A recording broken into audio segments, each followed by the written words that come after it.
নিজে চাকরিরে লাথি মারে ফালাই দিছি মিয়া। আমি নিজে চাকরিরে লাথি মারে ফালাই দিয়া এখন আমি ভিডিও বানাইতেছি, কারণ আমার ভিডিও বানাইতে ভালো লাগে। এটা আমার স্বাধীনতা। আমার ভিডিও বানাইতে ভালো লাগে, এটা আমার স্বাধীনতা। আমি চাকরিরে লাথি মারে ফালাই দিছি, কারণ আমার চাকরি ভালো লাগে না। কোম্পানি চাকরি থুয়ে আয়া পড়ছি মিয়া, কারণ আমার ভিডিও বানাইতে ভালো লাগে। আমি ভিডিও বানাবো, এটা আমার ভালো লাগে, এটা আমি করবো। যেটা আমার ভালো লাগে সেটাই আমি করবো, কারণ জীবন আমার, সিদ্ধান্ত অন্য কেউ কেন নিবে?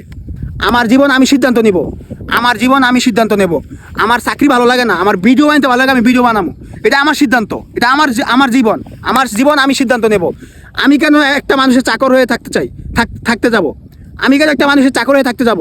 আমি কখনো কারো চাকর হইতে পারবো না, আমি কখনো কারো দাস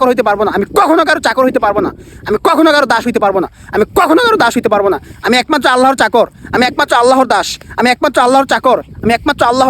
আমি কখনো কারো চাকর হব না, কখনো কারো দাস হব না। আমি একমাত্র আল্লাহর চাকর, একমাত্র আল্লাহরই দাস। তাই আমি ভিডিও বানাই, আমি চাকরির লাথি মারি, চাকরির মোহ লাথি মারি, চাকরির গুষ্টি মারি, চাকরির লাথি মারি আমি।